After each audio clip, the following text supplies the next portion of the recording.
What do you think tesserae is? I will tell you my theory if you tell me yours, okay? So in the Hunger Games, tesserae, just as a reminder, is the rations that children can sign up for between the ages of 12 and 18. And it's a grain and an oil ration. And I'm particularly interested in the grain ration. I'm Mindy, and I'm trying to cook all of the food that is in the Hunger Games books.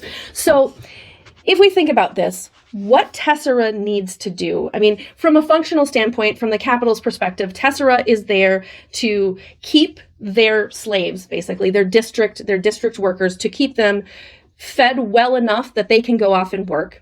It's to encourage the children to put their names in the reaping bowl. And it probably is also meant to encourage parents to have more children. Not that parents really want to be having children whose names get put in a reaping bowl, but you figure that in the districts, there's probably no pharmaceutical birth control. And so tesserae is meant to do those things, but let's think about the nutritional aspect of it, right? I have a couple of different theories. One is that it's more, she calls it a grain. She doesn't specifically call it a flour.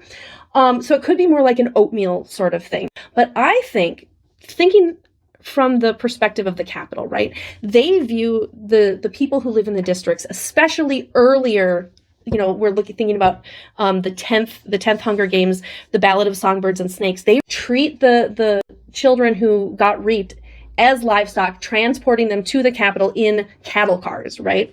If they're thinking of basically their district slaves, for lack of a better term, as livestock, they are not going to care what the grain ration tastes like. They're just going to care that it gives them enough nutrition to keep them strong enough to do their work. And so here's what I think.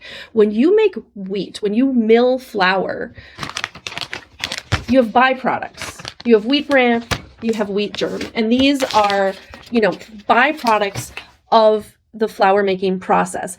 And today, what we do with a lot of that leftover wheat germ, wheat bran, we use that in livestock feed, like in feed for cattle. We put that into feed for animals. So here's what I think the Capitol is doing. I think that they are giving them a whole wheat flour, right, that is overloaded with wheat germ, because wheat germ is going to have more protein in it. It also has more oil in it. And then they're also putting in probably some wheat bran, because wheat bran adds fiber. All of that makes the flour healthier, makes it more of a meal for them. But it's byproducts. It's nothing that the Capitol people want. They're not giving anything up in order to make the tesserae grain that has too much wheat germ in it, so it doesn't taste good, but it has a lot of protein. So in my next video, I'm going to experiment with a couple of mixes of wheat flour loaded down with wheat germ and wheat bran and see if we can get a biscuit that sort of matches Katniss's description of, you know, the dense drop biscuits that they eat in District 12.